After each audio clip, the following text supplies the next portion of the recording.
porque Michael Phelps es nadador, nunca fue persona. Si no compito y gano, no sé quién soy. No saben quiénes son como individuos, solo como deportistas. Y se pierden, no lo podemos poner en calidad de Dios. Y los ponemos en calidad de Dios. Y de pronto cuando se convierte en humano, en terrícola, se convierte en la basura más grande, porque entonces ya no cumpliste con mis expectativas. En la competencia ya no necesitas entrenar más, ya entrenaste todo. Quien tiene la mejor cabeza gana. Termina un entrenamiento, todo muy bien, tal y tal. Y en la tarde se fue a la salita del Paralímpico y se quedó dormida, recargada en el sillón.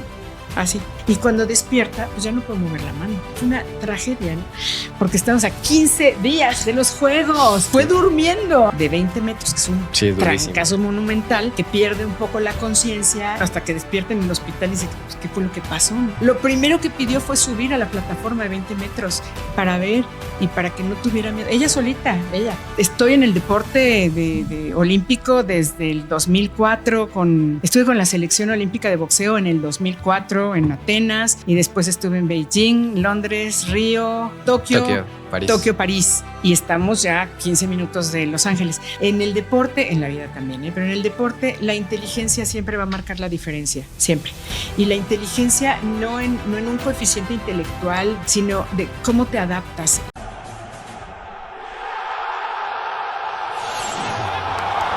Playmakers, bienvenidos a un nuevo capítulo de su podcast deportivo diferente. Hoy tenemos un capítulo que he querido grabar desde el momento en el que empecé este proyecto, y que es el de psicología deportiva. Creo que a lo largo del tiempo hubo mucho tabú sobre que los atletas fueran al psicólogo, la psicología deportiva, pero actualmente ya no se concibe un atleta de alto rendimiento sin un psicólogo deportivo. La psicología deportiva ya se volvió parte fundamental y parte del equipo de cualquier tipo de atleta, de cualquier equipo profesional. Y hoy traemos a una psicóloga deportiva para platicar de exactamente qué hace la psicología deportiva, cuáles son las preguntas que tienen los atletas, cómo se apoyan, cómo se entrena la mente. Y para eso tenemos a la psicóloga Margarita Cerviño. Muchísimas gracias, Margarita, por haber venido. No, hombre, muchísimas gracias, Oscar. Estoy encantada de estar por aquí y para hablar de mi mero mole, de lo que más me gusta. De lo que te gusta. Primero me gustaría que te presentaras ante los Playmakers. ¿Quién es Margarita? Pues soy Margarita Cerviño. Primero, lo que quiero decir es que el deporte es el deporte. Me apasiona, me gusta muchísimo. No tengo algo como un deporte. A ver, sí, hay 3 deportes que me matan, pero todos los deportes me ponen muy bien, me emocionan muchísimo. Y creo que aunque no conozcas uno, como yo ayer apenas o antier, no me acuerdo, me presentaron el fútbol australiano. ¡Qué cosa más fantástica! ¿Ya lo conoces? No. Es la onda entre rugby, sí. Básquet, ¿no? En un campo gigantesco. No, me quería yo morir. Que hay como palos de rugby arriba y una portería abajo, ¿no? Ajá, sí, son 4 palos. Está fenomenal. Bueno, todos los deportes me gustan muchísimo. Y bueno, la psicología, pues me dedico a eso, ¿no? Soy psicóloga. Estudio mucho, la verdad es que me gusta muchísimo la estudiadera, entonces hice una licenciatura en psicología social, después una maestría en psicología clínica y psicoterapia, después hice la maestría en psicología de la actividad física y el deporte, otra maestría en psicología clínica porque también ya estaba medio oxidada y entonces pues había que actualizar, y luego hice el doctorado en psicología y psicopedagogía dedicada al deporte precisamente. O sea, mucha estudiada, me gusta mucho. Eres nerd. Fíjate que no tanto, yo no sé cómo lo logro, no lo sé, de verdad que no sé cómo lo logro porque trabajo mucho y estoy mucho tiempo en las canchas, en las albercas, duelas, etcétera, etcétera. No sé ni a qué hora lo hago, sí soy muy desvelada, pero me gusta tanto que no me importa. El amor al arte. Sí, está cañón. Esa soy yo. Estudio mucho, trabajo con deportistas, trabajo con muchísimos deportistas, selecciones nacionales, he ido estoy en el deporte de olímpico desde el 2004 estuve con la selección olímpica de boxeo en el 2004 en Atenas, y después estuve en Beijing, Londres, Río, Tokio, París, y estamos ya 15 minutos de Los Ángeles. ¿Has estado en todos? He estado en todos. O sea, llevas más olimpiadas que Toño de Valdés. Sí, no, ya sé. No, sí. Un montón. Trabajando con olímpicos y con paralímpicos. Mucho deporte paralímpico también. De lujísimo.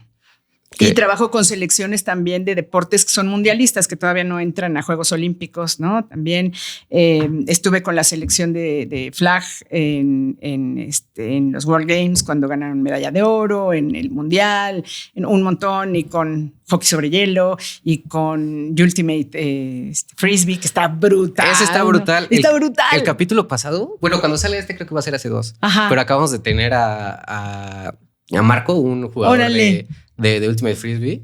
Y ese deporte yo lo conocí cuando viví en Estados Unidos, porque un día me invitaron, me dijeron, oye, pues vamos a jugar frisbee. Sí. Pues yo pensé que era como nada más echarnos. No, o sea, literal ya el deporte, y me encantó. Padrísimo, sí, padrísimo. Acaban de regresar la U20, acaba de regresar del Mundial. No, padrísimo. Trabajo con un montón de gente, muchos que están en centroamericanos, que sí, esta es mi vida, esta es mi chamba, y yo que estoy muy feliz con eso.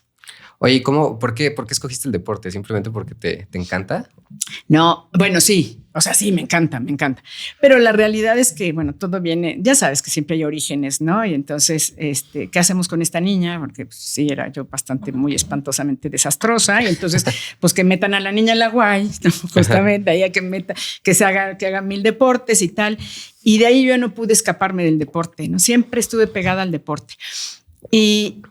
Y luego tiempo después, o sea, siempre como practicante. Y luego cuando estudié psicología, pues yo seguí en el deporte y fue inevitable. Los mismos entrenadores me decían, ayúdale a los deportistas. Y la verdad es que yo no hacía psicología del deporte, hacía psicología clínica con deportistas. Era diferente, ¿no? Pero los ayudaba de algún lado, pero no, yo sentía que la cosa no estaba tan bien, ¿no? Que no estaba yo haciendo psicología del deporte hasta que fui a una conferencia en el Comité Olímpico y oí yo creo que es referente mundial, José María Buceta, uno de los psicólogos del deporte más importantes del mundo. Lo oí ahí y dije, no manches, claro que no estaba así. Español. Es un monstruo. Y cuando lo oí dije, no, lo que yo estaba haciendo era psicología, no estaba haciendo lo que es psicología del deporte. Ahí me metí en la maestría luego y cambió completamente mi vida en la psicología. Sí, sigo haciendo psicología clínica, pero la mayor parte de mi trabajo es psicología del deporte. Ahí me clavé, me enamoré y por más que quiero, no puedo salir. No es cierto, no quiero. Me gusta un montón. Sí, me imagino. O sea, las historias de los atletas. No manches. Cada atleta es un mundo, un universo. Es una novela. Y eso es lo que vemos o lo que nos llegan a contar ahora, ya saber lo que hay dentro de su cabeza, todo lo que están pasando. Y sabes qué, y lo digo de verdad, con toda honestidad, me maravillo, ¿eh? O sea, llevo añísimos trabajando con deportistas de los más altos niveles, con americano profesional, y cada vez que oigo un deportista digo, madre mía, son otra cosa, están hechos de otra cosa, ¿no? Hay humanos en la tierra, habemos humanos y deportistas. ¿Qué material traen? Son impresionantes. Y la verdad es que sí creo, honestamente, que para ser un deportista a esos niveles sí necesitas tener muchas herramientas y algo que a lo mejor los demás todavía no alcanzamos, que es como la determinación total para lograr algo que al cabo de un tiempo se va a acabar y es cortito. O sea, tú a los 30 años, pues ya, buenas tardes, ¿no?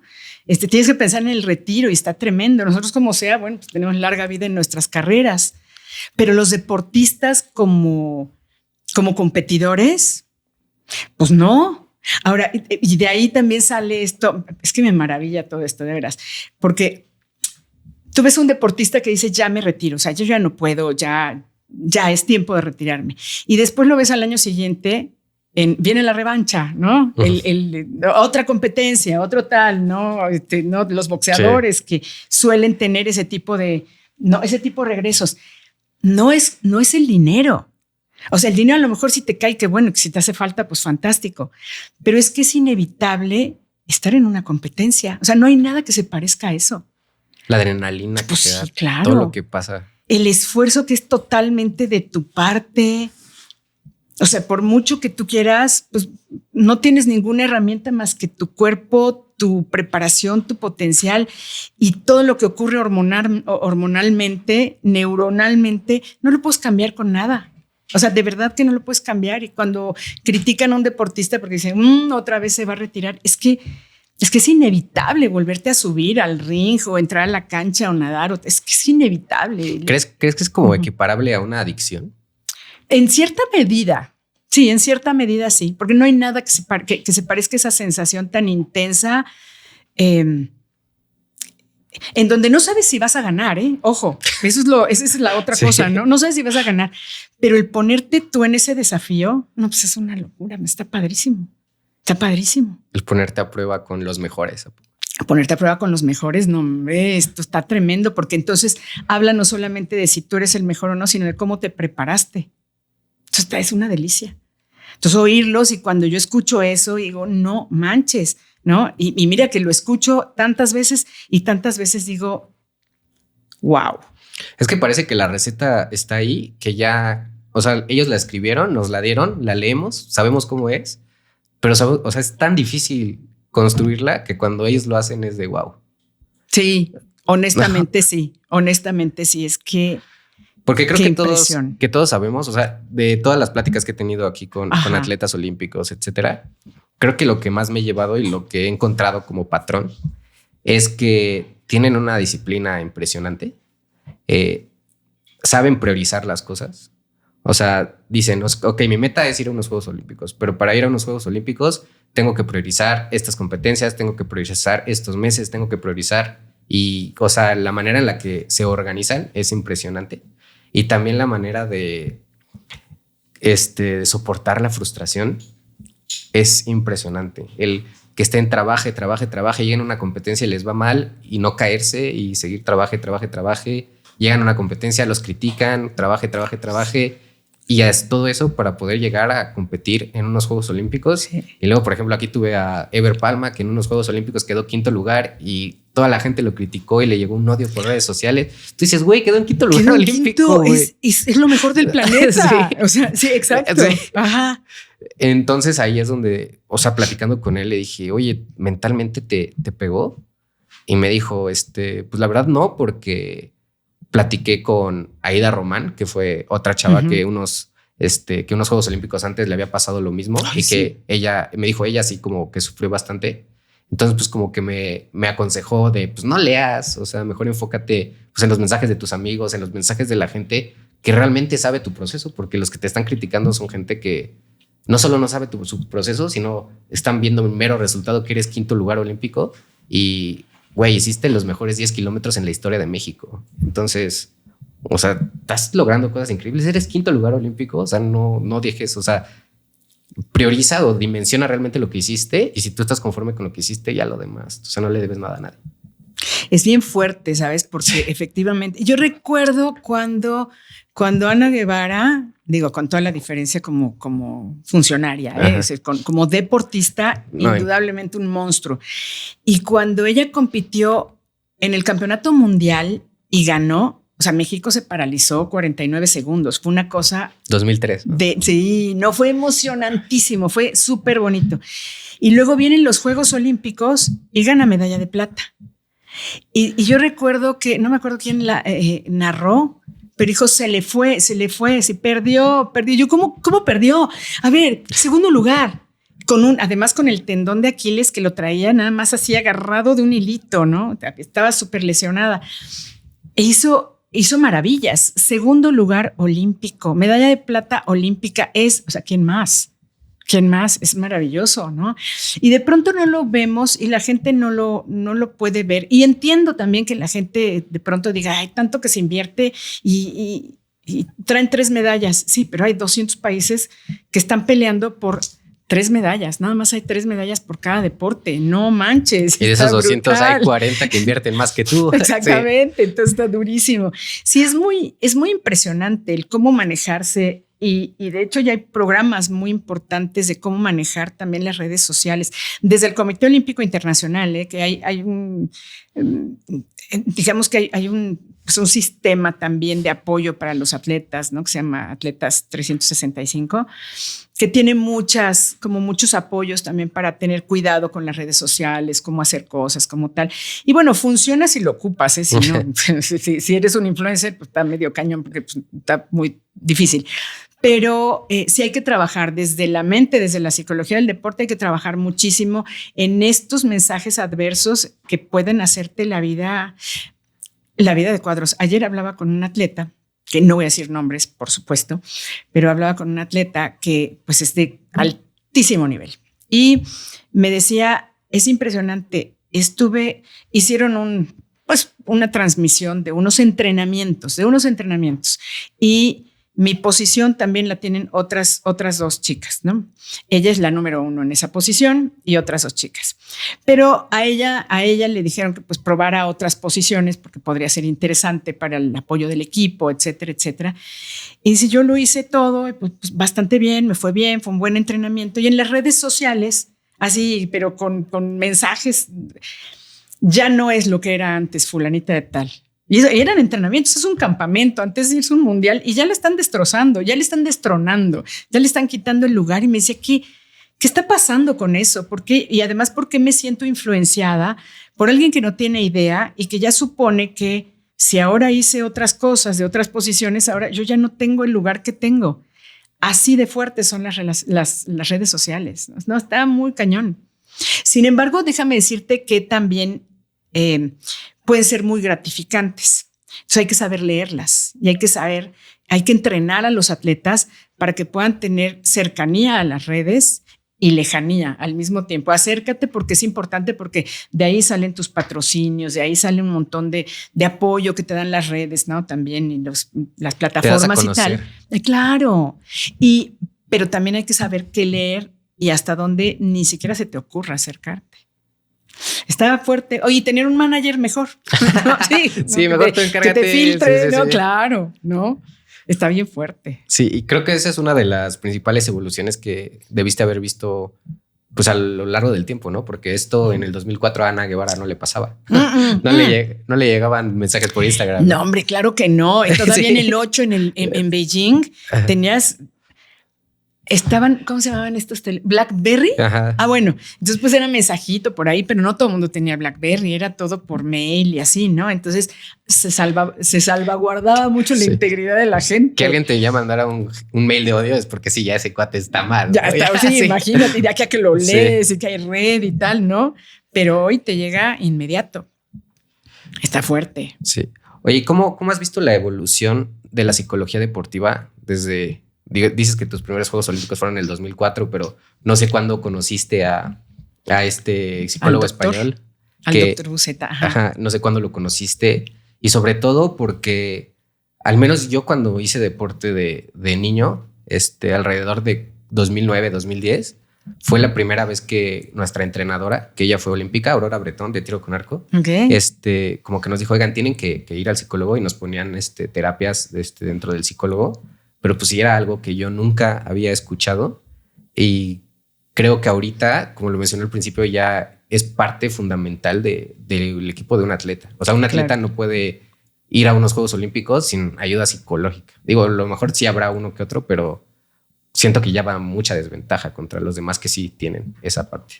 Fíjate que sí, ahora te digo de la historia un poquito, pero es cierto, es en la competencia ya no necesitas entrenar más, ya entrenaste todo. Estás perfectamente bien preparado para lo que tienes que hacer. Quien tiene la mejor cabeza gana. O sea, eso está súper sellado, ¿no? Yo escuché una declaración de Paula Longoria antes de ir a unos Juegos Panamericanos, que le preguntaban, oye, ¿estás nerviosa? ¿Estás segura de ganar o algo así? Y ella contestó y me quedó marcadísimo, que dijo, mira, las medallas se ganan en los entrenamientos. Yo ya hice todo lo que pude y todo lo que está en mis manos. Nada más lo voy a salir a demostrar a la cancha, y las medallas van a ser consecuencia del entrenamiento que tuve. Yo dije, wow, o sea, sí me marcó. Porque creo que hay mucha gente que como que sueña que lo va a hacer mejor en competencia o algo así. Y no, ella tenía muy claro que todo el sacrificio que hizo se iba a reflejar, y si hizo lo suficiente iba a tener la medalla, claro. Y si no, no. Y ella tuvo un muy buen trabajo psicológico con una colega muy buena. El asunto es que, haz de cuenta, todos los rivales, todo el mundo va a trabajar durísimo físicamente, va a tener los mejores programas, pero si la cabeza no está entrenada, te va a ganar el peso de una competencia tan brutal o de una competencia chiquita, ¿no? De una competencia medianita. De todos modos, te puede ganar el peso simplemente la postura de tu rival, ¿no? La postura, el uniforme. Si el uniforme está más padre, te puede sacar de balance, Y entonces, ¿qué haces con eso? Tu cabeza tiene que estar, la cabeza tiene que competir al final, ¿no? Pero el entrenamiento se tiene que hacer todo el camino. No se gana por milagros ni por nada de esto, ¿no? Y esto, fíjate que la psicología del deporte tiene muchísimos años, muchísimos. Lo podíamos ver incluso cuando la Guerra Fría, que, bueno, no era una psicología del deporte decente, ¿no? Era bastante espantosa, porque en la Guerra Fría los capitalistas le querían ganar a los comunistas y viceversa, y entonces hacían unos experimentos que te quieres morir, experimentos horribles, y entonces los torturaban y los ponían y tal, y les hacían cosas con hormonas, una cosa muy espantosa, que no era totalmente psicológico, ¿no? También eran experimentos muy espantosos, pero que lo que hacían era como ponerlos en modo arrasar. Tenemos que ganarle a los comunistas o a los capitalistas. O sea, como que les creaban una rivalidad, o sea, como que sí los hacían odiar al ruso. Vida, ¿no? O muerte. Así, sí, claro. Así de, él es tu enemigo como tal. Punto. O sea, era una guerra encarnizada. Y entonces habían muchos especialistas, médicos, neurólogos, psiquiatras, psicólogos, tal y tal, que también buscaban que la mentalidad fuera bestial, fuera así, ¿no? Pero no, bueno, ya entra la ciencia en serio y ya dicen, no manches, no puedes hacer eso, no. Y hay que entender qué es lo que está pasando en la mente del deportista, desde el deportista, no desde lo que yo supongo en mi escritorio, de lo que pasa en el deportista que se tiene que levantar todos los días temprano, quiera o no quiera, para entrenar, ¿no? El deportista que tiene que aguantar a un entrenador que tiene buen humor o mal humor y viceversa también, ¿no? Y que tiene que aguantar un montón de veces que va a perder y que le van a salir entrenamientos del cacahuate y que va a ser duro porque va a estar cansado y va a estar enfermo y va a estar lesionado. O sea, ¿quién aguanta eso, no? Entonces, se vio que pues hay mucha afectación también mental en esto, ¿no? Como afectaciones como ansiedad, desde luego, ansiedad, depresión, como incluso también el orillarnos a trastornos obsesivo-compulsivos. Si no lo hago, todo se va a caer, ¿no? Y no tener un poquito más de amabilidad con ellos mismos, ¿no? Entonces la presión iba subiendo y había que regularla, si no, ¿no? O sea, quebraban. Y entonces la psicología comienza a estudiar esto, que ya tiene pues como 70 años ya formal, más o menos, como 70, una cosa así. Y España fue pues uno de los grandes pioneros, ¿no? Ya de la psicología como ciencia y para beneficio de, ¿no? Fue de los grandes pioneros en la psicología del deporte. Incluso este mismo psicólogo que te mencionaba, el doctor Buceta, él fue el psicólogo de la delegación, si mal no recuerdo, de la delegación mexicana en Sydney, ¿no? Entonces, pues ya estamos hablando de muchos ayeres, ¿no? Pero gracias a esto, todo el trabajo que se ha hecho desde finales del siglo pasado, es que la psicología ya ha venido caminando como una herramienta más para los entrenadores, porque los entrenadores necesitan también mucho trabajo psicológico también para ellos, desde luego, pero para poder ayudar a los deportistas, porque no habemos muchos psicólogos del deporte. Sí habemos más, pero no muchos. Entonces, el entrenador tiene que entrenarse también en algunas habilidades y tener psicólogos para poder decir, auxilio, ¿qué hago aquí? ¿No? ¿Cómo lo regulo? Entonces, comienza ya el trabajo serio ya a principios de siglo, ya bien aquí en México, más fuerte, con poquitos, pero cada vez más y cada vez más. Hoy es difícil encontrar un atleta que no tenga un psicólogo. Es difícil encontrar ya en el deporte infantil a papás que no estén buscando dónde están los psicólogos y a dónde podemos, ¿no? Como recurrir para ayudarle a los niños. Y luego agárrate que ahorita viene, porque bueno, esto está heredado y creo que está bien, ¿no? El que las escuelas también dan muchas becas. Ahora ya hay becas, ¿no? La universidad, las prepas, la universidad. Entonces ya se convierte en aspiracional tanto para la familia como para el deportista. Pero entonces hay que regular la presión de que unos niños ya de 10 años están pensando en que tienen que conseguir una beca para la universidad. O sea, ya no solamente es el deporte, sino cómo le ayudo a mis papás para que no paguen la universidad y yo pueda estar en una universidad pues compitiendo por ella. Entonces la cosa se pone bastante tensa, ¿eh? Fíjate que cuando yo estuve en Estados Unidos, estuve el último año de prepa y estuve en el equipo de fútbol, estuve en cross country, que es como correr así. Padre, sí. Y varios de mis compañeros, o sea, lo hacían por la necesidad de que los becaran en la universidad. Así es. Y sí me parecía impresionante que, o sea, muchísimos hacían actividades extracurriculares, ya sea deportivas, sociales, etcétera, por el simple hecho de que eso les daba más puntos para poder entrar a una buena universidad. Sí. Entonces sí, como que ellos desde niños estaban mentalizados en que tenían que hacer muchísimas actividades extracurriculares y sobresalir para poder entrar a una buena universidad. Eso fue lo que más me marcó de cuando vivía allá y eso igual yo creo que sirve mucho para incrementar el nivel deportivo, porque desde secundaria, primaria, ellos ya están pensando que necesitan ser buenos en americano, necesitan ser buenos en base, necesitan ser buenos en algo para poder llegar a una buena universidad. Y pues desde chiquitos estás compitiendo con el de al lado y es una competencia y pues la competencia es la que te hace sobresalir.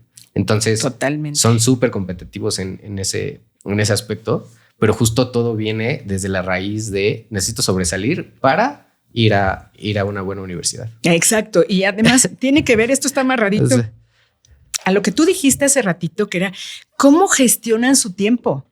Es impresionante, ¿eh? Impresionante, porque los deportistas salen de la escuela y en el transporte de la escuela o de su casa o con, no sé, el coche o así, o en el transporte público van comiendo para llegar a los entrenamientos. O sea, no es como que te sientas a la mesa y comes. No, que va. Viven en un rush. Vive cañón y llegan a entrenar durísimo 3-4 horas y regresan y en el descansito hacen la tarea y luego regresan a su casa y se bañan, terminan de hacer la tarea y todos corren y los papás en la papelería y los tal. O sea, es increíble cómo se gestiona el tiempo con los niños deportistas, con los adolescentes deportistas. Impresionante. Y los deportistas ya de alto nivel, bueno, ¿qué te puedo decir de un pentatleta? O sea, 5 deportes, ¿no?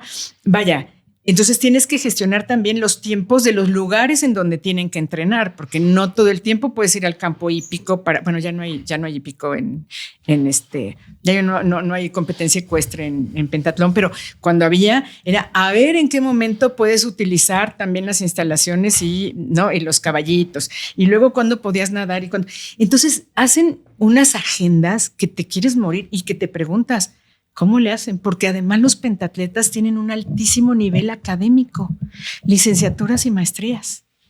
Y no puedes creer. A ver, ¿en qué momento estudias? Y además de que estudias, además te va bien en la escuela, porque te están becando y también sabes que tienes que mantener el promedio. No, es increíble. O sea, los atletas son otra cosa. Sí, yo los admiro de una manera. Sí, no, claro. Sí, son otra cosa. Algo que notaba que le pasaba igual a compañeros y creo que es algo común dentro de los atletas, es que sienten que si no ganan, no valen. O sea, es algo muy drástico. Es la tarea del psicólogo del deporte. ¿Cómo les ayudas en ese momento en decirles, oye, eres una persona igual de valiosa si quedas en primer lugar, si quedas en tercero, si quedas en quinto? O sea... Está durísimo porque, fíjate, o sea, está durísimo porque pareciera que tu autopercepción, tu autoestima, tu valor personal depende de los resultados. Y entonces viven tanto el deporte que efectivamente se saben personas deportistas, no se saben personas. Se fusiona tanto, ¿no? El yo soy en la medida en que entreno, en la medida en que compito, en la medida que viajo y que me va muy bien. Si no compito y gano, no sé quién soy. Y se pierden, y tenemos muchos casos de deportistas que no saben para dónde jalar. No solo porque o sea, sí tienen una preparación y tal, pero no saben quiénes son como individuos, solo como deportistas. Durísimo. Entonces, el psicólogo tiene que estar atento a eso, atento a que tenga un balance en la mejor medida, ¿no? Como amigo, como pareja, porque dejan un montón de gente en el camino, pues pues solamente se reúnen con la gente con la que entrenan, pero todos los cuates de la escuela no hay. No hay, porque tu vida está más recargada aquí. No puedes salir con la gente de la escuela. ¿Por qué? Porque tengo que entrenar mañana. Porque tal. Entonces van perdiendo un montón de como de vida social. Van perdiendo también la vida familiar, porque pues es el cumpleaños de la abuelita perdón, pero entreno. Perdón, pero voy a estar de viaje compitiendo. Y luego pasa de, pues son atletas de Tampico, de diferentes partes de la ciudad y tienen que venirse a quedar al cenar y pues ya no veo a mi mamá en 6 meses. Exactamente. Hay un documental que se llama El peso del oro, documental que es espectacular, en donde atletas olímpicos, medallistas olímpicos, grandes atletas representantes del mejor deporte de donde quieras, ¿no? Hablan de eso. Después de competir, ¿yo quién soy? ¿Quién me pregunta quién soy yo? No, me preguntan cuándo nadas, en qué momento la competencia, en qué revista saliste, en qué tal. Y yo no sé ni quién soy. ¿Quién me pregunta mi película favorita? ¿No? Nadie. No, terrible. Sí. No, está bien duro. Y es cierto, y el psicólogo tiene que estar atento a eso, pero no solamente estamos. A ver, antes un poquito, cuando empieza la psicología del deporte, sí basa todos sus fundamentos en lograr un mejor rendimiento psicológico, por supuesto, para los deportistas en el ámbito del entrenamiento y de la competencia. Claro, ¿no? O sea, nosotros queremos que sigan entusiasmados y que puedan competir con toda la energía y que todo lo que quieras, ¿no? Muy bien, muy bien. Pero de pronto te vas dando cuenta que estamos perdiendo un poco la persona. Estamos perdiendo también la salud mental de la persona, que no solamente es el boom con Naomi Osaka o con Simone Biles o con Michael Phelps, ya venía desde hace tiempo, ¿no? En ¿dónde anda la salud mental de los chavos? Eso es eso famoso porque son superatletas, ¿no? Pero es algo que pasa todo el tiempo. En todos. Entonces, ya la psicología del deporte tiene que abrirse a la salud mental, a cuidar el balance para que los atletas puedan convivir con gente, que puedan hablar de otras cosas, que puedan no ser tan especializados desde bebecitos, ¿no? Sino que puedan hablar de cosas que incluso a los atletas siempre se les recomienda, y a los jóvenes deportistas, que hagan una actividad además de esto. Entonces, haz de cuenta, no sé, tengo un ajedrecista que está tremendo, es un chavito de 14 años, ¿no? Que a los 12 años era campeón norteamericano, y no de su categoría, de 3 categorías más arriba, ¿no? Un monstruo de chavo así, brutal. Pero no podía hablar con nadie porque pues hablaba de ajedrez, y es un niño bien divertido, pero hablaba de ajedrez, y pues ¿quién hablaba de ajedrez en su escuela? No, hablaban de videojuegos o del fútbol o de cosas así, ¿no? Y la mamá no lo dejaba jugar fútbol ni nada, porque todo era ajedrez, hasta que, pues, no, trabajando, este niño tiene que hacer otra cosa. Ya está jugando fútbol, está haciendo cosas, ya puede hablar de otras cosas, ya tiene amigos, ya tiene tal, y ya su ámbito está mucho más amplio, ¿no? Ya podemos ver un panorama un poquito más saludable, porque si no estaba como muy cerrado, y además pues todos los deportes son muy particulares y hablas solo de ese deporte, pero más hay deportes en particular que son pues como muy ajenos a la gente, ¿no? De nicho. Entonces, claro, Sí. Y entonces el chavito así como, ¿con quién hablo de otras cosas? Porque si me hablas, no sé, de atletismo, pues a lo mejor conoces 2 que 3, de natación, pues conoces a Phelps, o por lo menos ahí tienes... ¿Tienes alguna referencia? Por lo menos la conversación dura 10 párrafos, ¿no? Pero ya de ajedrecistas, pues sí, pues ¿cómo? ¿No? ¿Cómo? Sí. No, está fuerte, ¿no? Entonces hay que trabajar también mucho la salud mental del deportista y de los papás. De los deportistas. Poco se habla que los papás son parte fundamental de la vida del atleta, ¿no? Cañón. Los papás también entrenan, tienen que entrenar mucho la cabeza. Pero también, ¿quién no quiere un hijo ganador? Ay, todos los papás, ¿no? Aunque digan, no, a mí no me importa si gana o pierde. No, bueno, o sea, cuando ganan son fantásticos, sí. Y cuando pierden se enojan un montón y también se los llevan a la casa diciendo, pero ¿cómo? ¿No? ¿Cómo? Le hubieras echado más ganas, perdiste ese balón y tal. Y los regañan bien feo y tal. No todos, hay papás que son fantásticos. Y hay otros papás incluso que, queriendo motivar más, diciéndoles cosas muy bonitas y que encuentran en las redes, tú eres el mejor y tú tal y tal, no, tratan de darles mensajes muy bonitos que los presionan horriblemente.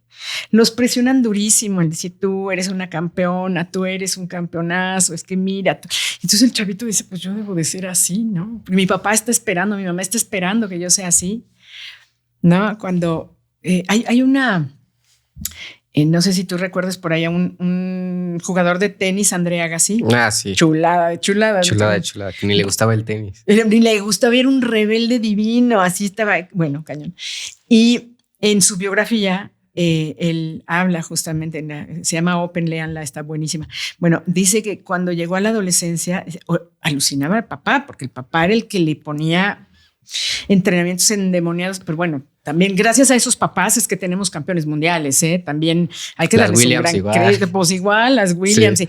O sea, gracias a ellos también tenemos grandes deportistas, no hay que satanizar ni mucho menos, ¿no? Pero él decía, yo a los 13 años lo que quería era un papá, no quería un entrenador, ¿no? Yo ya alucinaba el tenis, pero lo que yo quería era un papá. Y no lo encontraba, nunca lo encontré a un entrenador y siempre me decía y sufrí muchísimo porque no tenía un papá con quien patear un balón o lanzar un balón de americano porque había que hacer no sé cuántos saques, ¿no? Por ejemplo. Sí, y yo igual leí la biografía y algo que me sorprendió es que, o sea, la meta del papá es que él fuera el mejor jugador de tenis del mundo y literal fue como un proyecto. Sí. O sea, no era un papá, o sea... Andre Agassi, su hijo era su proyecto. Era su proyecto. Y algo que me sorprendía era de que lo ponía a hacer una cantidad de saques al día porque decía, o sea, si haces esto diario, en un año hiciste 1 millón de saques y ¿quién te va a ganar si ya practicaste 1 millón de saques? Ay, sí, yo recuerdo. Y yo decía, wow,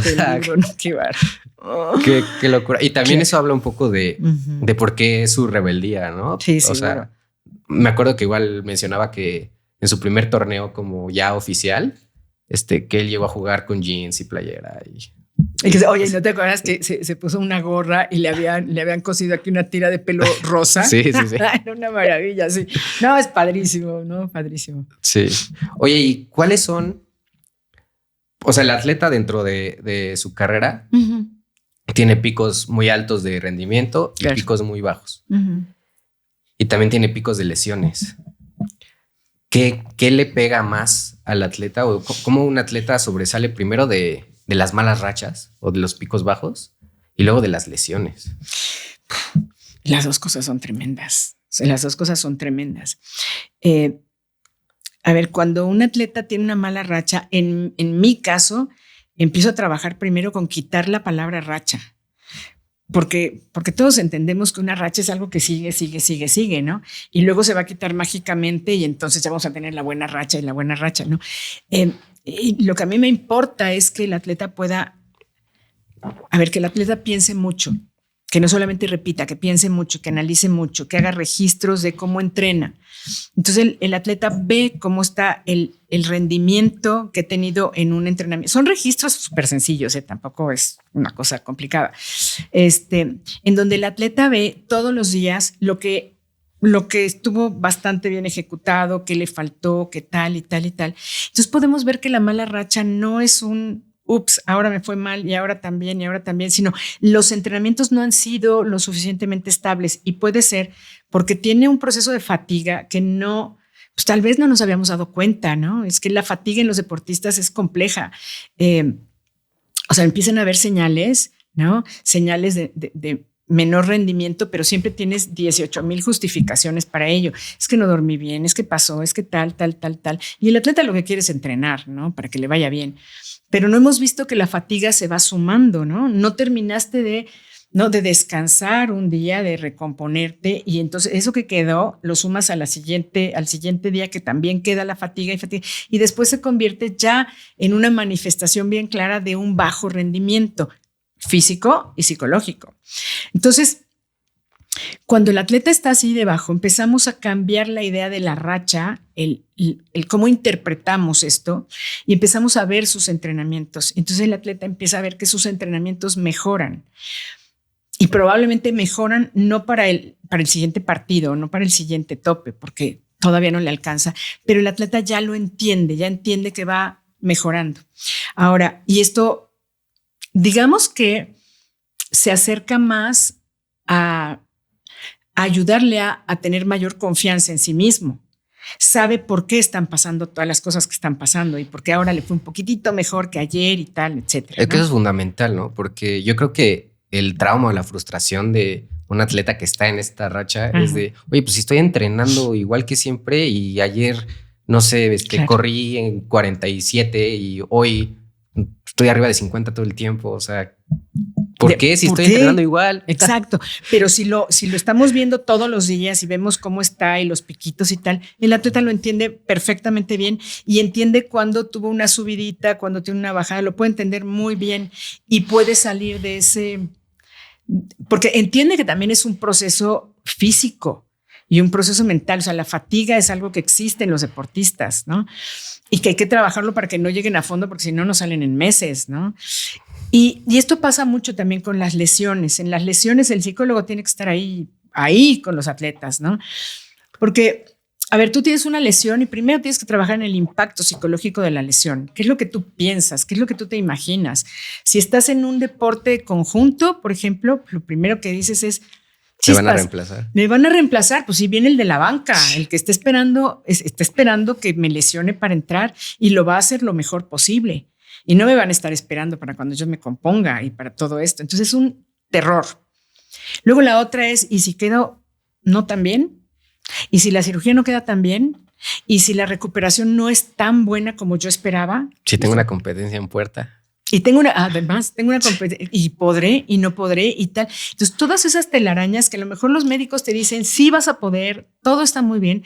Nosotros tenemos que empatar ese avance con los miedos que tiene el deportista, bajar los miedos y empezar a medir su desempeño constante y la claridad de su técnica. En psicología del deporte hacemos, cuando un atleta está descansando, por ejemplo, o se está recuperando, nuestro trabajo es estar con él reforzando la técnica. No porque seamos técnicos en el deporte, no, sino porque queremos reforzar lo que el atleta ha aprendido de la técnica para que no solamente no entrene o deje de entrenar en esos tiempos, sino que recuerde muy bien la técnica, que la desglose muy bien, que la pueda pensar muy bien, que pueda ver videos y tal, para que cuando regrese trabaje más lo físico que lo técnico, porque lo técnico ya lo tiene clarito en el cerebro, ¿no? Entonces eso ayuda un montón. El que aumente su autoconfianza, porque incluso después de una lesión, lo que queremos todavía es mejorar aquellos puntitos precisos que a lo mejor tendríamos que haber movido desde antes, ¿no? El lanzador de bala, el que empuje más con los dedos o los codos para dónde o los tal y tal. Y ese, que son centímetros a lo mejor, va a evitar que vuelva a tener una lesión. Entonces el atleta en esta recuperación también busca la especialización técnica. Entonces vamos a aprovechar esos momentos para que cuando regrese lo pueda hacer bastante bien y que no sea tan un regreso, como un sentón otra vez, es que no lo voy a poder lograr, no. Y para eso hoy también la terapia física no se queda en terapia física, ya los terapeutas físicos ya no pueden solamente ser de gabinete, de consultorio, tienen que ser readaptadores. O sea, el médico primero diagnostica y tal, ¿no? Y determinan qué programa, y luego el terapeuta físico está haciendo todo el trabajo en su consultorio, lo que sea, ¿no? Y después el mismo terapeuta físico tiene que ir al campo con los atletas para readaptarlos a la acción. Entonces ahora el proceso es mucho mejor, mucho más agradable y mucho más seguro porque estamos viendo, ¿no? El psicólogo está ahí presente, el terapeuta físico está presente y el atleta ya no dice, ay, es que no me salió, ¿no? Sí te estoy viendo. Entonces el proceso es bastante más completo. Sí, hemos tenido de invitados a Jorgan, que le mando un saludo, que es como el doctor oficial que siempre viene a hablar de medicina. Ajá. Y la última vez que vino justo nos estaba contando que en Qatar hay una clínica que es la más avanzada que atiende lesiones y son como que los que están sacando siempre las nuevas investigaciones sobre todo de lesiones, de cómo rehabilitar a un atleta. Okay. Y que la última que sacaron, que les sorprendió mucho, que decía que más del 50% de la recuperación del atleta pasa más por la mente que por lo físico. Claro. Y esto, fíjate, esto tiene que ver mucho con el trabajo psicológico, pero con el trabajo que ya hacemos dentro del campo, ¿no? Porque tienen mucho más miedo. ¿Cómo regreso? ¿Estaré bien? Entonces el psicólogo empieza a trabajar desde que está lesionado. Vamos a la técnica, al tal, repasa, visualiza, estamos trabajando muchísimo. Y luego junto con el terapeuta físico es, si ya tenemos todo esto, entonces te acompañamos al campo. O sea, ya el psicólogo siempre tiene que ser canchero. O sea, siempre tiene que estar en la cancha, en la alberca, en la duela. Entender al usuario, al atleta. Entender al atleta desde el atleta, no desde el gabinete. O sea, sí, tendrás sesiones que tendrán que ser en tu consultorio, eso me queda clarísimo, ¿no? Igual tienes deportes en donde, pues estás en la alberca, no te puedes meter a la alberca con el atleta, ¿no? Sí, lo tendrás que hacer aparte.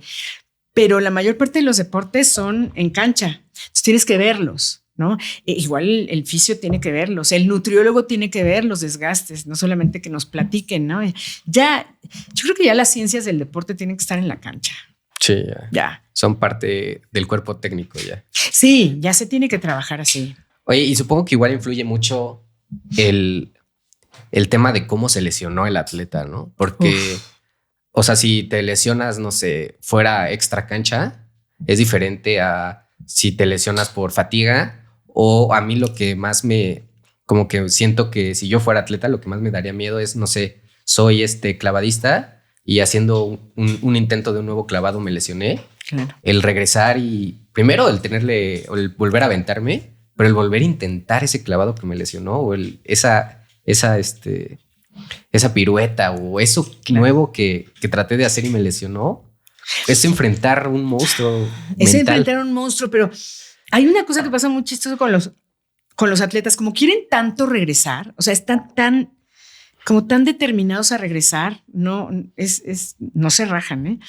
Pero hace muy poquito un atleta de clavados de altura, con quien trabajo, se perdió. Hay algo que se llama twisty en los deportes de acrobacia, te pierdes, ¿no? Es un fenómeno neurológico, ya no sabes si adelante, atrás, en medio, abajo, todo. No sabes para dónde. Lo que le pasó a Simone Biles en Tokio, lo que le pasó que no tenía que hacer 3 mortales en salto y dijo, yo vuelvo a hacer otra cosa de estas y me voy a matar, ¿no? O sea, voy a estar muy mal. Entonces determinan que mejor no. Bueno, ese fenómeno ocurre en todos los deportes que tienen acrobacias. Te puedes perder.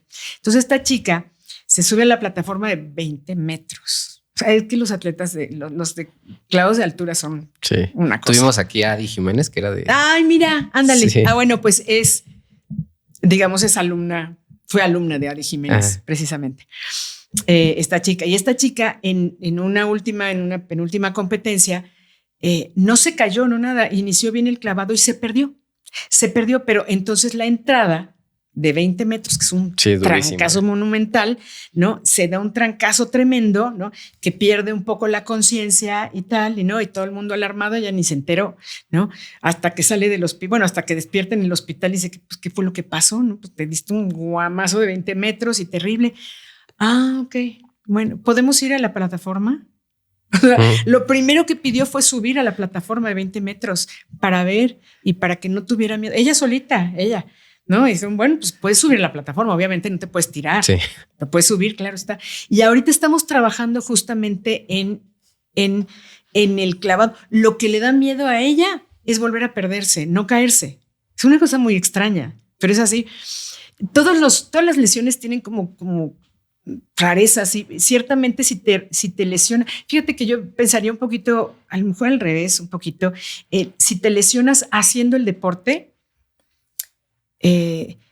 tiene un componente más de la misma actividad, pero te cuento, lanzadora de bala para Juegos Paralímpicos de Beijing, campeona del mundo, multimedallista paralímpica, un monstruo en lanzamiento de bala. ¿Qué habrá sido? Como 15 días antes de volar a Beijing, ¿no? Lanzadora de bala, mano derecha, y, o sea, es diestra, pues.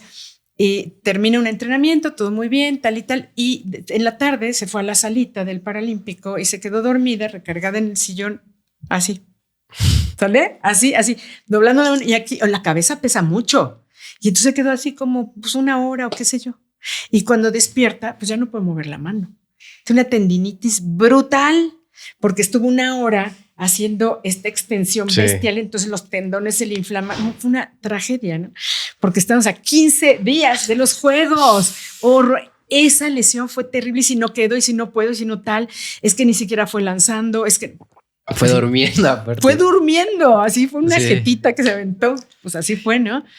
Pero todas las lesiones son bastante fuertes para los atletas, bastante duras, y la forma de salir ya es multidisciplinaria, ya tiene que ser, necesariamente tiene que ser el conjunto de los profesionales que le ayudamos al atleta a salir de ese rollo.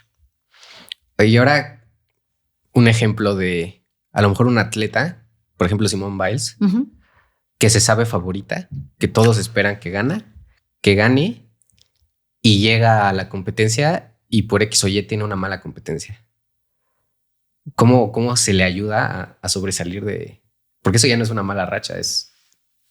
Entrenaste 4 años para estos Juegos Olímpicos. Y te pasó. Y te pasó. Porque además puede ser, ¿no? Te pasó. Sí. Híjole, esto es muy fuerte. Por eso el entrenamiento psicológico tiene que ser a lo largo de toda la preparación. En ese momento tienes que hacer rescate, pero ya tienes tú un trabajo previo con una confianza plena. O sea, la mente se entrena como si fuera otro músculo. Desde el día 1. O sea, desde el día en que comienzan los entrenamientos, los atletas tienen que entrenar por lo menos en las 5 variables básicas de la psicología del deporte, ¿no? Motivación, autoconfianza, concentración, activación y estrés. Son 5 variables que tenemos que trabajar todo el tiempo, porque en cada etapa de preparación se presentan todas esas variables, ¿no?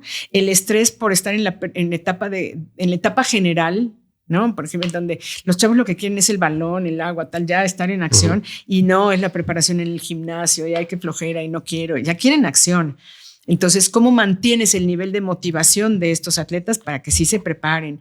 Y luego todas las variables se trabajan en todas las etapas, algunas más que otras, y sobre todo en las etapas finales ya de competencia, ya lo más fuerte es autoconfianza y manejo del estrés, lo más fuerte que trabajamos ahí. Pero ¿qué sucede cuando tienes una mala competencia? Cuando te descalifican por algo.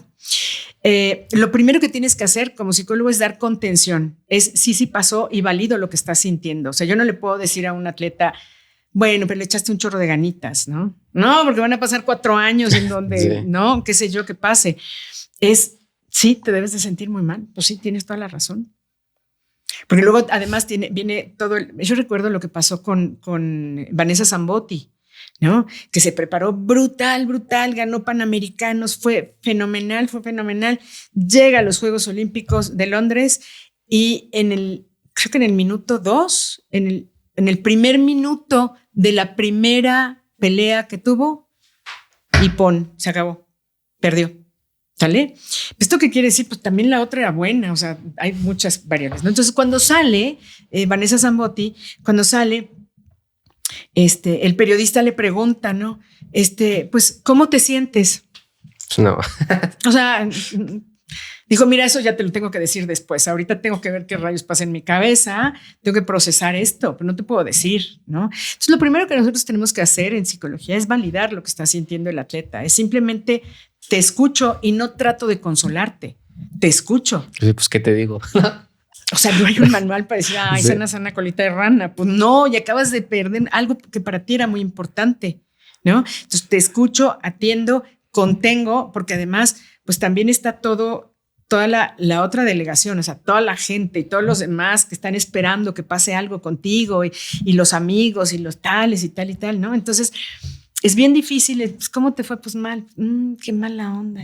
Nadie sabe qué decir. Sí. Es horrible. Entonces tienes que contener, lloran, patean, se enojan, está bien, y los ayudamos a tener herramientas para poder enfrentar a los medios, porque te tienes que enfrentar a los medios, te tienes que enfrentar a tu familia, a todo el mundo. Oye, ¿y hay alguna manera en que les dices, oye, pues tienes que sacar tus emociones? O sea, si quieres llorar, gritar, hazlo ahorita. Es muy natural si lo has entrenado desde antes.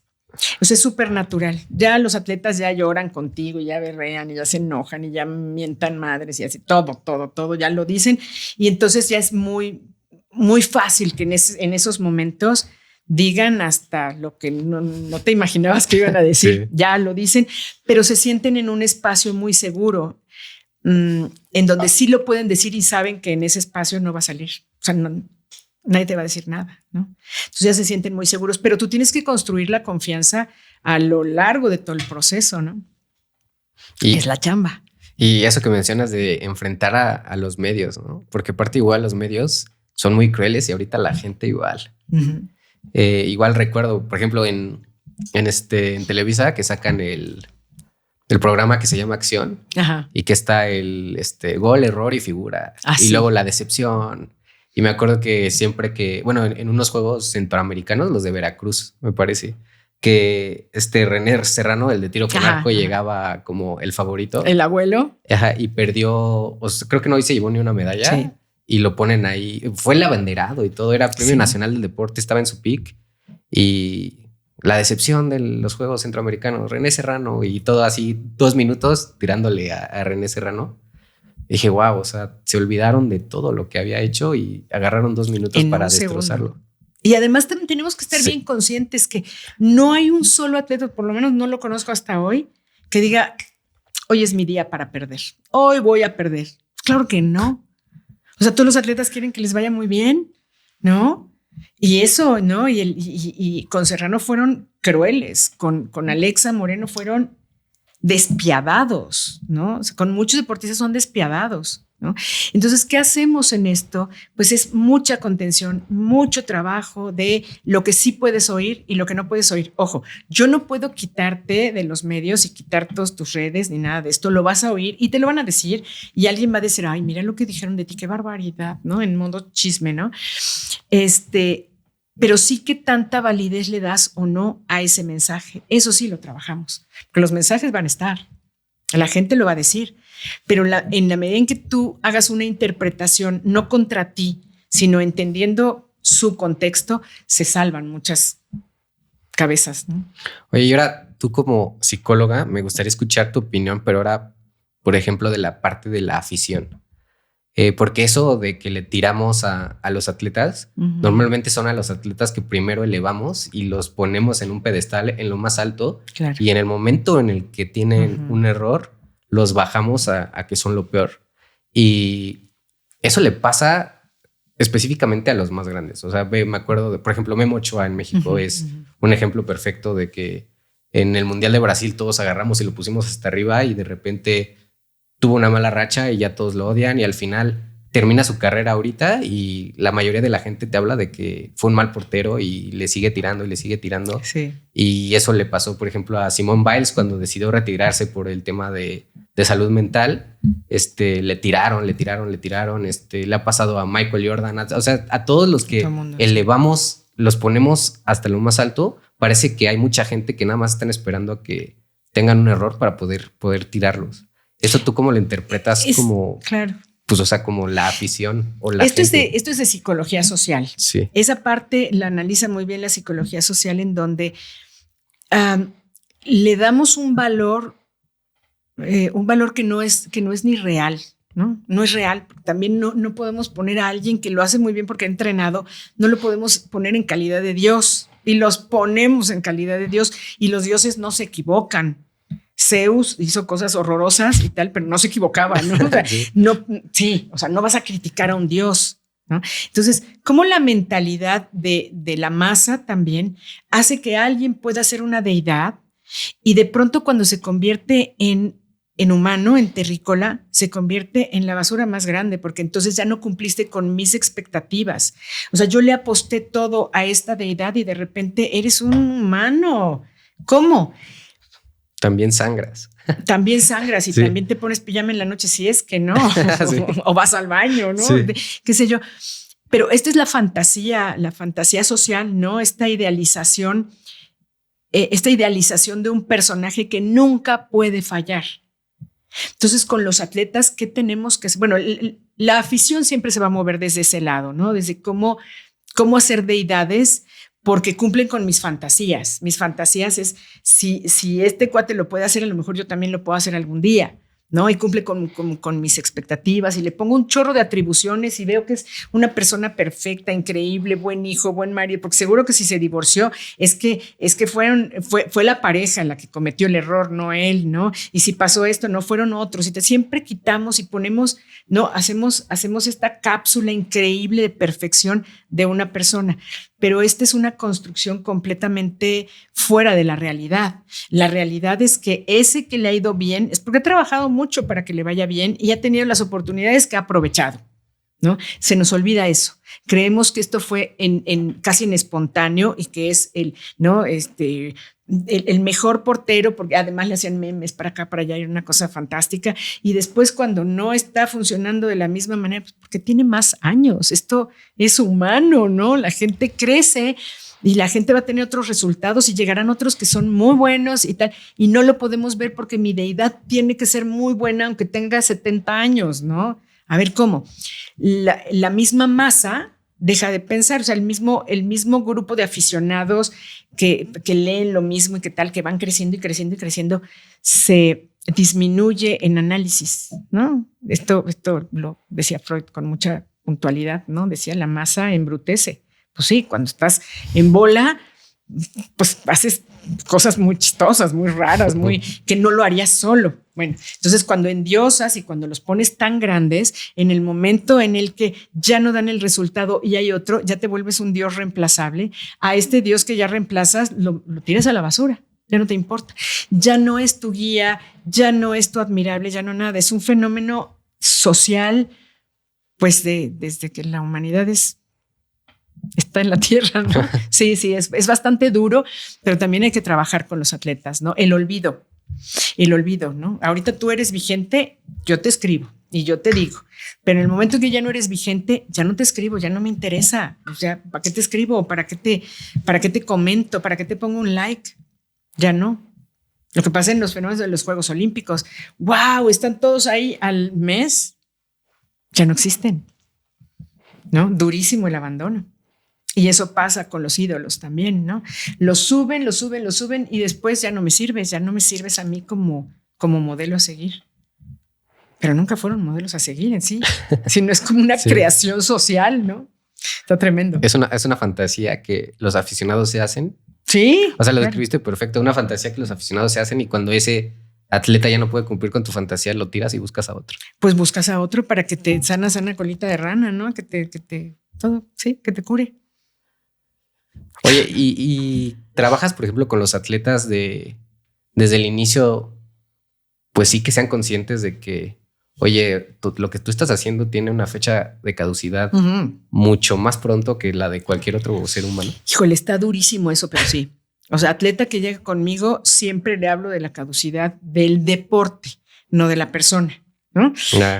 Porque si no, ¿por quién eres? Porque si le dices justo ahí es donde entra el si no soy atleta no valgo. Exactamente. Y no voy a dejar de valer a los 28 años. Exactamente. Sí. Mira, esto lo dijo Michael Phelps lo dijo. O sea, cada vez que venían, o sea, todos los entrenadores y todos los periodistas y toda la gente que me viene a ver me habla de la siguiente competencia, cómo están mis tiempos, qué barbaridad, qué fuerte entreno, qué bien, qué tal. Pero nadie me dijo qué vas a hacer después o quién eres tú. Porque Michael Phelps es nadador, nunca fue persona. Desde chiquitito, porque además demostró unas habilidades brutales. Entonces, entonces a los atletas desde el día 1 es tú quién eres, ¿no? Tú eres una persona además de... No es que vas a hacer, a lo mejor no se les ocurre ahorita si son futbolistas, ¿tú crees que se les va a ocurrir otra cosa? Pues claro que no, pero es muy bien. ¿Y quién eres tú? ¿Y quién eres como amigo? ¿Y quién eres como tal? ¿Y quién eres? Porque esto tiene una fecha en donde a lo mejor ya no la vamos a hacer tanto, así que vamos a trabajarla. No les gusta, ¿eh? No, pues es durísimo. Pues es horrible, ¿no? Pero siempre estoy trabajando y mira, en psicología clínica se le llama conciencia de enfermedad. Esto no es ninguna enfermedad, ojo, no es ninguna enfermedad, pero es conciencia de tu momento. En este momento tú estás funcionando con esto, pero no sé qué va a pasar en el siguiente momento, así que hoy sí, hoy tal. Entonces siempre les digo, ¿y tú quién eres? Yo soy fulano de tal. ¿Y qué haces? No me hables del deporte. ¿Qué haces?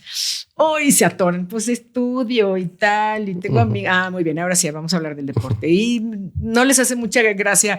Pero ya lo saben. Ya saben que conmigo de entrada siempre les digo, ¿y tú qué? Aunque tenga 20 años trabajando con ellos, ¿eh? ¿Tú qué? Pues yo soy tal. ¿Y qué? ¿A qué te dedicas? Pues pues en mi casa, pues yo hago. Y les cuesta mucho trabajo. Pero hay que hacerlo. Hay que hacerlo porque si no se pierden. Sí, por ejemplo, Phelps, otro ejemplo gigante de un endiosado, y a su primer error todos le tiraron, ¿no? Además, o sea, un chavito que está manejando ebrio, no digo que tengan que hacerlo, o no digo que tengan que no, claro que no. Es más, ningún chavito deportista o no debería de manejar ebrio, claro que no. Pero lo encontraron también fumando mota. Digo, a ver, no digo que esté bien, pero a ver, espérame, es un jovencito. A todo el mundo se le olvidó que es un jovencito. Es un atleta olímpico. O sea, no. O sea, a ver, no. Es un chavo, es una persona que va a fumar, que va a decir peladeces, que va a juntarse con sus cuates. También va al baño. Y que también va al baño, Sí. que también lo apesta, igual que nosotros, ¿no? Sí. Está bien cañón. Está duro, ¿no? Está muy, muy duro. Pero está bien padre. La verdad es que ayudar desde esta trinchera a que el deporte sea más sano, está bien padre. Sí. ¿No? Oye, Margarita, fue un episodio padrísimo. O sea, sí, tenía muchísimas ganas de hacerlo y me la pasé súper bien. Oye, muchas gracias. Y todavía tengo muchísimas dudas. Me gustaría que hiciéramos una parte 2. Y 3 y 4 y 5. Muchas. Porque, digo, ahorita tenía en mi mente de cosas que te quería preguntar y te pregunté como 3 de las 16 que traía. Lo hacemos, sí. Por ejemplo, una que me gustaría que habláramos el siguiente episodio de, igual, por ejemplo, un Michael Phelps, una Simone Biles, que, o sea, ya te pusieron en el pedestal, ya estás hasta arriba, eres lo máximo. ¿Cómo controlas el éxito? Igual eso es una duda que... Por favor, hay que hablarlo porque es impresionante. He seguido muy de cerca con ellos y con atletas mexicanos también. Cómo trabajar la fama es brutal. Es una cosa... Sí, hay que hablar. Sí. Todo lo que quieras, lo que yo pueda hablar desde la psicología del deporte, yo encantada. Sí, pues eso lo dejamos para el próximo episodio. Vale. Siempre al final del episodio le pido al invitado que le deje una moraleja a la audiencia, a los playmakers. Puede ser del episodio, de la vida, de lo que esto sea, algo con lo que cerremos el episodio. Bueno, algo muy breve con lo que cierro también las charlas, las confes o los cursos o tal y tal, que me gusta mucho y no sé exactamente cuándo lo saqué, pero me gusta mucho, ya tengo muchos años diciéndolo, ¿no? En el deporte, en la vida también, pero en el deporte la inteligencia siempre va a marcar la diferencia. Siempre. Y la inteligencia no en un coeficiente intelectual de tienes 1000 en matemáticas, ¿no? Sino de cómo te adaptas y cómo te readaptas, ¿no? A las circunstancias que tienes. Si ocupas esto, eres una persona inteligente. Entonces vamos a ocupar la inteligencia. Todos, deportistas, no deportistas, papás de deportistas, amigos de deportistas, toda la banda. La inteligencia es lo que marca la diferencia. Excelente mensaje. Pues muchísimas gracias por haber venido. Playmakers, pues ya saben, denle like, suscríbanse. Van a aparecer aquí tus redes sociales para que te vayan a seguir. Y pues nos vemos en el siguiente capítulo.